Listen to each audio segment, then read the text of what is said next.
Bienvenidos y bienvenidas a este pitch final del que saldrán ya los tres premiados para esta competición de las Jornadas de Industria de la sexta edición de la Makers Fair Galicia. Felicidades por llegar hasta aquí y vamos a saber ahora pues, los puestos en los que hemos resultado. Simplemente os repito, ¿no? El jurado que ya lo conocéis, una vez más, Mercedes González de la Asociación para el Progreso de la Dirección, Inés Lusquiños Torres, de Startup Galicia, y Marcos Souto Fernández, de 3D Limitless. Las normas son las mismas, las repito por si también nos están escuchando desde fuera para saber en qué consisten. Tendréis 3 minutos cada uno de vosotros para presentar vuestros proyectos y tras cada intervención el jurado podrá hacer, en este caso podemos hacer más de una pregunta porque tenemos más tiempo al ser menos proyectos que exponer, con lo cual si el jurado quiere hacer en vez de 1, 2 o incluso 3 preguntas, pues no habría ningún problema.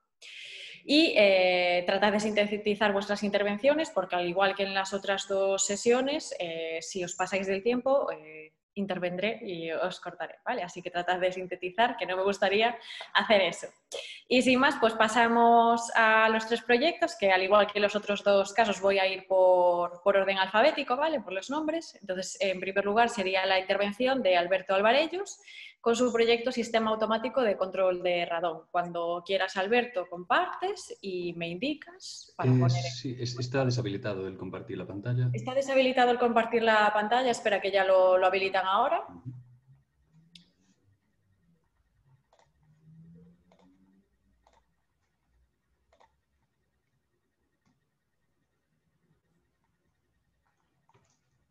Es que esta sesión fue así, que nos acabamos de enterar aún de cuáles eran los resultados finales y por eso vamos con un poquito más de retraso, pero no pasa nada.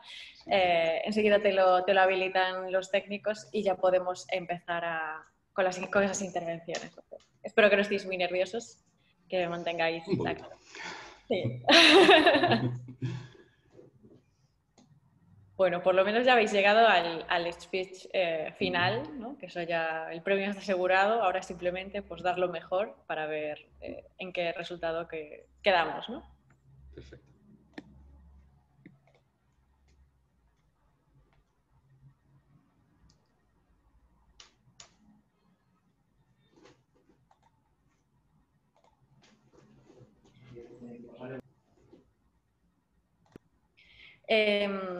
Para esta sesión lo que vamos a hacer es hacerte anfitrión, ¿vale, Alberto? Entonces, cuando termines tu intervención, simplemente cambias de anfitrión y haces anfitrión al siguiente. Puedes ver la lista de participantes y ahí puedes seleccionar la opción de hacer anfitrión al siguiente, ¿vale? Vale, perfecto. Pero vamos, primero tu intervención, céntrate en eso, que es lo importante, y luego ya veremos lo siguiente. Sí, se ve.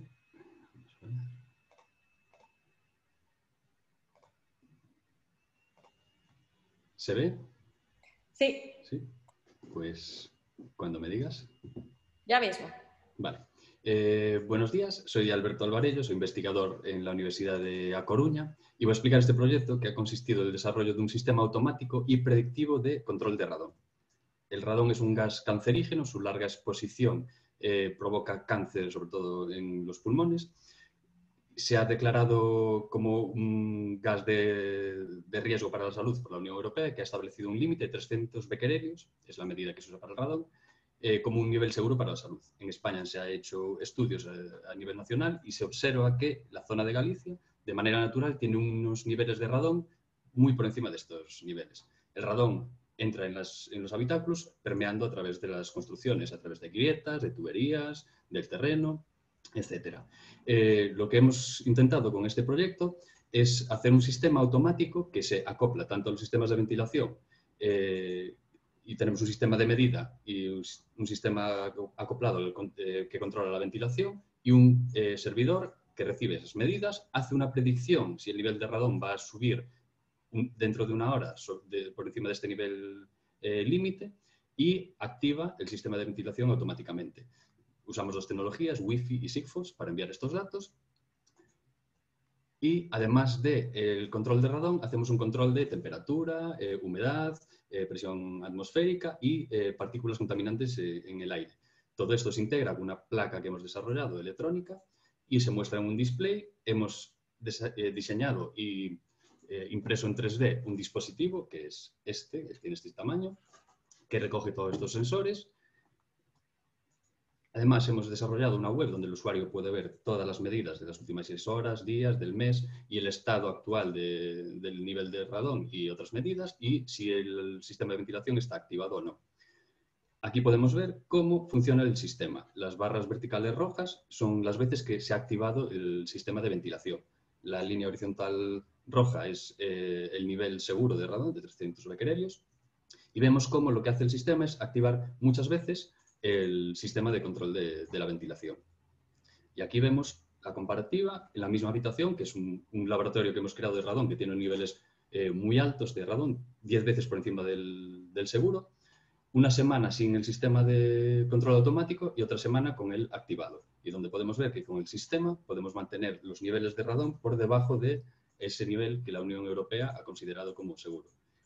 Lo que nos demuestra que el sistema se puede usar para mitigar tanto el ruido que provocan los sistemas de ventilación, su consumo, como bajar ese nivel de radón por debajo de un valor que sea seguro para la salud. Muchas gracias y quedo a vuestra disposición para cualquier pregunta. Muchas gracias, Alberto. No sé si el jurado por la mañana se quedó con alguna pregunta que le gustaría formular o algún concepto que aclarar sobre este proyecto. Hola, Alberto, me queda una pregunta. ¿Hay algún sistema de variabilidad en el desencadenante de esa ventilación en función de los valores observados? Es decir, ¿se puede hacer algún tipo de PWM de gestión de la ventilación en función de si se necesita bajar más rango o menos? Te explico cómo funciona ahora el sistema de predicción. Usamos valores históricos, hacemos una proyección a una hora y activamos el sistema. Nuestra idea era usar más rango de histórico con un sistema de ventilación modulable, que pudiésemos graduar y hacer una predicción a más horas y encenderlo poquito. El problema es que estos ventiladores industriales no tienen esa graduación, o están encendidos o apagados. Y son aparatos que consumen unos 4.000 vatios, tienen que inyectar aire caliente en el habitáculo y generan un nivel de ruido muy grande, además de calentar mucho el aire. Y es incómodo para la gente que está trabajando. Y lo que pretendíamos era bajar el ruido, pero sobre todo que fuese seguro, porque alcanzaba niveles 10 veces por encima del nivel seguro en estos habitáculos. No se puede controlar, tenemos que trabajar con los sistemas que están establecidos, pero sí que lo contemplamos. Donde haya graduación sí que lo haremos. Vale, genial. ¿Alguna otra cuestión? Yo teño dúas preguntas, podo? Pues todos, venga, Inés. Que maravilla. Vale, Alberto, é que me quedan dúas cuestións da primeira vez. Primeiro, valería tanto para viviendas xa, o sea, vale solo para viviendas nova construcción ou se pode acoplar a unha vivenda que xa este, construída en funcionamento? E segundo, en que punto estades? Si xa tendes instalado o sistema en unha vivenda, si estades comercializando? No, esto es un proyecto totalmente autofinanciado, a ratos libres, por una necesidad. Bueno, hablo castellano por si hay gente de fuera. Teníamos una necesidad en la universidad, hay sitios que no podemos usar por el nivel de radón que tienen. Nos pusieron estas ventilaciones, pero el sistema se puede acoplar a lo que sea. De hecho, nosotros ya estaba la construcción hecha y lo que hicimos es desarrollar este dispositivo, que es el de medida, envía los datos, y desarrollamos otro que se acopla a la ventilación. Pero a cualquier ventilación. Lo único que hace es encenderla y apagarla cuando nosotros queramos. Hay casos en los que no hay ventilación. Para casas lo que hacemos es enviar también un mensaje, un correo o un mensaje de Telegram al usuario y decirle que abra la ventana, porque hay gente que no tiene ventilación. Simplemente abriendo la ventana ya se ventila el habitáculo y ya es seguro. Pero lo malo es no saber ese nivel. Con esto sabemos el nivel, le enviamos un mensaje, abre la ventana y cuando baja el nivel ya le decimos, puedes cerrarla y ya está. Pero vale para cualquier circunstancia. Gracias. Genial. Pues, ¿alguna pregunta más? Entiendo que no. Pues muchas gracias, Alberto, por contestar todas estas dudas. Y ahora, si puedes, pones la lista de participantes y pones como anfitrión, en este caso, a Iria Olleros, que nos va a presentar de nuevo ese fantástico proyecto de Wave and Paint. Perfecto, Iria, ya estás como anfitriona. Acuérdate de, ahí está, de activar el audio. Comparte la Perfecto, pantalla pues comparto, sí, comparto la presentación. y cuando me indiques, pues pongo ¿Me el monitor. confirmáis que se ve? ¿Se ve? ¿Correcto? Vale, perfecto. Bueno, pues cuando quieras. Bueno, el proyecto es Pain y consiste en la detección del dolor mediante una lectura de ondas cerebrales. Como proyecto tengo una serie de objetivos que sería, por un lado, crear un dispositivo de electroencefalografía de bajo coste, es decir, un dispositivo de electroencefalografía Maker, luego establecer un patrón que me permita detectar el dolor mediante una lectura de ondas cerebrales y, por último, también diseñar un sistema que me permita producir dolor sin causar daño. Así que para ello, para producir dolor sin causar daño, me apoyé en lo que se conoce como la ilusión de la parrilla térmica. La ilusión de la parrilla térmica juega con distintas temperaturas que va a producir una información engañosa en tu cerebro, que a tu cerebro le llega información de dolor, pero realmente todo es una ilusión. Bueno, para ello utilicé placas Peltier que combino temperaturas altas y temperaturas bajas, nunca quemando a la persona y siempre pues consiguiendo el objetivo. Y luego también lo que hice fue el sistema de electroencefalografía de bajo coste. Parte de un juguete, que es un juguete que se vende actualmente en el mercado, que mediante la concentración pues levas o bajas una bolita. Y este juguete lo que hice fue desmontarlo y lo conecté a un Arduino. Lo programé de manera que me diese el resultado en los valores de todas las ondas que pudiese medir. Una vez yo tenía el aparato y tenía el aparato para producir el dolor, pasaba a lo que es la realización de las pruebas. Realicé 40 pruebas, un total de 20 individuos. Todas estas pruebas estaban pautadas por un vídeo para de esta manera saber en qué momento yo aplicaba dolor a la persona y luego al analizar datos para ver si estos se podían detectar. Así que yo tenía estos datos en bruto, los ordenaba mediante un programa hecho en Python y probé a graficarlos. Al graficarlos pude observar que con un gráfico simple no podía leer nada. Así que tenía que buscar un análisis matemático que me permitiese interpretar dichos datos.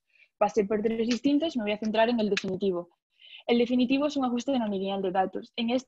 Con este sistema, pues yo represento los puntos y mediante las leyes de Fourier grafico esta onda, esta función. Y de esta manera yo calculo la diferencia de cada onda de la onda respecto al punto y obtengo estos picos de la parte inferior. Estos picos corresponden a los momentos en los que la persona sentía dolor, ya que coinciden con los momentos en los que yo le aplicaba dolor a la persona. Así que como resultados finales se cumple que he conseguido desarrollar un sistema que me permite producir dolor sin causar daños, he conseguido desarrollar un sistema de electroencefalografía de bajo coste y he encontrado un análisis matemático que me permite detectar el dolor leyendo las ondas cerebrales. Aquí vemos más ejemplos, todos ellos pues serían los puntos en los que se le aplica el dolor a la persona. Y con esto es todo. Muchísimas gracias, Iria. Y pasamos a las preguntas del jurado, si alguno tiene alguna pregunta. O varias. No hay preguntas, todo el mundo lo tiene claro. Bueno, pues he explicado claro meridiano, Iria. De compartir pantalla y ahora si me haces el favor, conviertes en anfitrión a José, que es el último maker en exponer su proyecto esta tarde, que nos va a explicar de nuevo en qué consiste Bactidec. ¿Cómo se convierte en anfitrión? Ah, ya está. Pones la lista de participantes. Ya está. Sí. Gracias. Vale, sí, ya es anfitrión. De acuerdo, ¿me confirmáis que me escucháis bien y veis la presentación? Todo perfecto. Vale. Cuando quieras. Empiezo. Hace ya unos 3 años más o menos, en unas prácticas en un servicio clínico, tuve el placer de ver una operación de cáncer de colon de muchísima dificultad. En esa operación, que la hicieron los mejores del hospital, todo lo que se podía hacer bien se hizo todavía mejor. Fue una auténtica pasada. A mí, vamos, me quedó grabada. Pero 2 días después de esa intervención, la herida quirúrgica empezó a supurar y una semana más tarde la paciente murió. Había sufrido una infección de la herida quirúrgica. A mí me impactó un montón, como a pesar de hacer perfectamente tu trabajo, podías fracasar de esa manera. Así que me empecé a informar sobre este campo, las infecciones postquirúrgicas, y descubrí que hasta en un 10% de las intervenciones quirúrgicas, o sea, en 1 de cada 10, se produce una infección postquirúrgica. Es decir, que en España, de 3,6 millones de intervenciones, haced el cálculo, un 10% supone una infección. Y no solo eso, suponen un aumento del presupuesto sanitario de hasta 90.000 euros. Si hacemos el cálculo español o mundial, son millones de euros en este campo por estas infecciones. Pues en este contexto, yo quería aportar algo. Dije, ¿qué puedo hacer yo para solucionar este problema? Así que me reuní con expertos de mi universidad en campos de analítica, en campos de infecciones postquirúrgicas, de bioquímica, y así nació Bactidec. Bactidec es un sistema capaz de cuantificar bacterias en tiempo real en un punto. ¿Y cómo lo hace?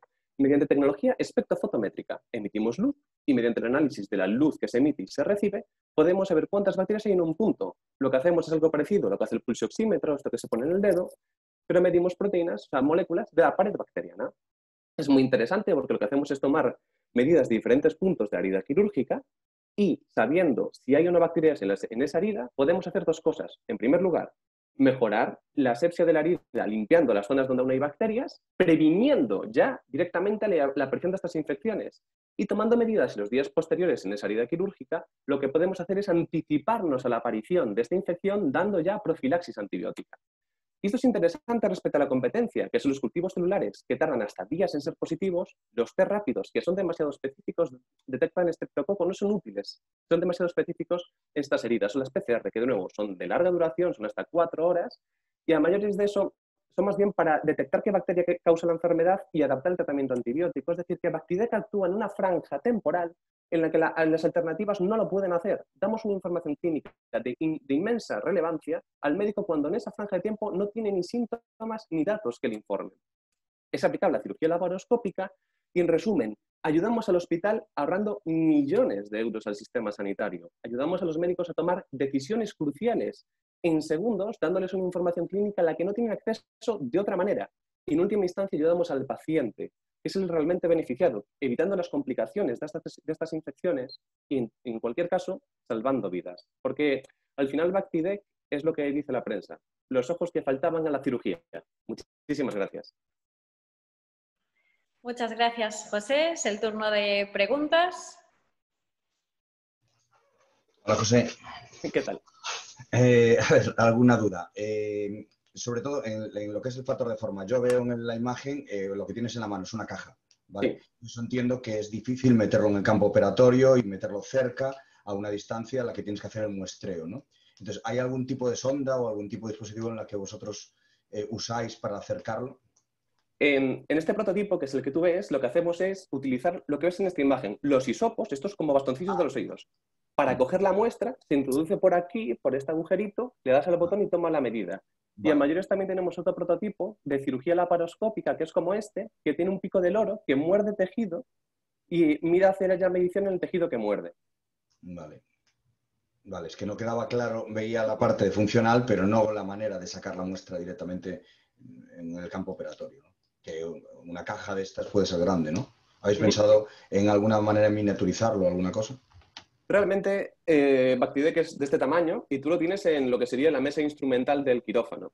Y tú realmente luego coges el bastoncillo y lo introduces. Y en cuanto a tamaño, realmente es muy cómodo. De hecho, los cirujanos por ellos podría ser más grande porque no hace falta ni moverlo. Y para lo que sería la cirugía laparoscópica, hay una parte del quirófano que se llama torre de laparoscopia, que es con una torre que está en el techo, con todo el instrumental de este instrumento que ves aquí. Y tú lo pones ahí y lo conectas por un cable a este instrumento. Y ahí, está claro. En cuanto a tamaño no haría falta, pero como es de todas formas, esto cabe en el bolsillo, ¿eh? Los médicos por ellos lo llevan en la bata blanca. Hospedadora Maker Faire Galicia y quitar la presentación para que veamos tu dispositivo en grande. Vale, hacer puedes enseñar ahora y así te vemos en primer plano con el dispositivo para hacernos una idea del tamaño. Bueno, es así. Esta es mi mano. Es pequeño. Es de este tamañito. Es bastante pequeño. De hecho, este es el prototipo inicial y aún probablemente disminuye un poco más de tamaño, no mucho más, unos milímetros cuando le metamos la batería y tengamos la placa final. Y será más bien más alargado que ancho, ¿no? Lo queremos hacer más estilográfico. Ok, correcto, gracias. Vale, ¿alguna otra pregunta por parte de Inés o Mercedes? Sí, nada, una pregunta rápida, José. ¿Qué precio tiene el prototipo este último con el que trabajáis? Mira, me toca la parte capitalista. Esto. Es una parte maravillosa. Bueno, tú ya sabes, Bactidec como tal es una startup y actualmente estamos aficados aquí en una incubadora en la USC, en Bioincubatech, y estamos haciendo la prueba de concepto en el CHUS. Y respondiendo a qué precio tiene, yo te respondo diciendo cuánto está dispuesto a pagar un hospital por él. Porque realmente no tiene un precio fijo. Nosotros, como empresa, negociamos con la gerencia sanitaria la partida presupuestaria, es decir, cuántos le vendemos a cambio de qué precio y otras prestaciones. Y actualmente el precio medio que está dispuesta a pagar la gerencia por dispositivo son 10.000 euros. Y te digo por qué. Por el potencial de ahorro económico que supone, principalmente, y por la mejora, ¿no?, del tratamiento. Porque eso, evitar una sola infección, te paga 9 de estos y a mayores de eso le evitas al paciente muchísimo daño. Gracias. ¿Alguna pregunta más? Entiendo que no. Vale, pues muchísimas gracias a todos por vuestra participación. Muchísimas felicidades ya por anticipado y os deseamos muchísima suerte. Así que nos vemos todos de nuevo para la entrega de premios, que será a las 7:15. ¿Vale? Muchas gracias. A vosotros, hasta luego. Adiós, hasta luego, gracias.